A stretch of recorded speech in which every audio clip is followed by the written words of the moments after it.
తులం బంగారం రూపాయల లక్షతో పాటు అందజేతకు కసరత్తు. పంచాయతీరాజ్ మహిళా శిశు సంక్షేమం ఫైనాన్స్ విభాగాల అధికారులకు ఆదేశాలు. కొత్త ఆర్థిక సంవత్సరం నుంచి అమలు చేసేటువంటి ఛాన్స్. కొన్ని పాత స్కీములకు సవరణలు. కాంగ్రెస్ పార్టీ మేనిఫెస్టోలో పొందుపరిచిన ఇందిరమ్మ కానుక అమలుపై కసరత్తు ప్రారంభమైంది. నిరుపేద ఆడపడుచులకు వివాహ సమయంలో 1,00,000 ఆర్థిక సహాయంతో పాటు తులం బంగారం కూడా అందజేస్తామని కాంగ్రెస్ మేనిఫెస్టోలో హైలైట్ చేసింది. దీన్ని వెంటనే అమలు చేయాల్సిన అవసరం ఉందని క్షేత్రస్థాయి లీడర్ల నుంచి ప్రపోజల్స్ రావడంతో ప్రభుత్వం ఆ దిశగా అడుగులు వేస్తుంది.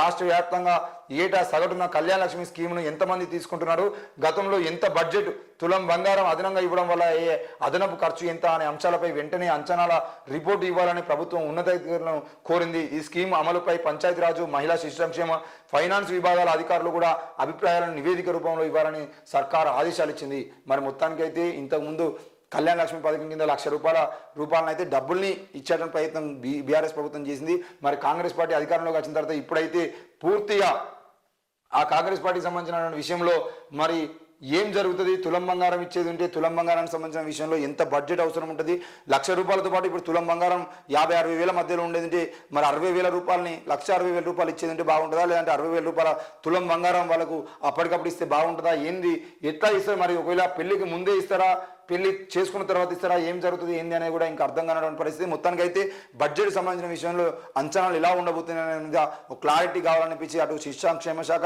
పంచాయతీరాజ్ శాఖ, ఆర్థిక శాఖలను అయితే వివరణ కోరినట్టుగా తెలుస్తుంది. మరి వచ్చే బడ్జెట్ సంబంధించిన తర్వాత ముఖ్యంగా వచ్చే అటువంటి ఆర్థిక సంవత్సరం అంటే ఏప్రిల్లో వాళ్ళు నిర్ణయం తీసుకునే అవకాశాలు అయితే కనబడుతూ ఉన్నాయి.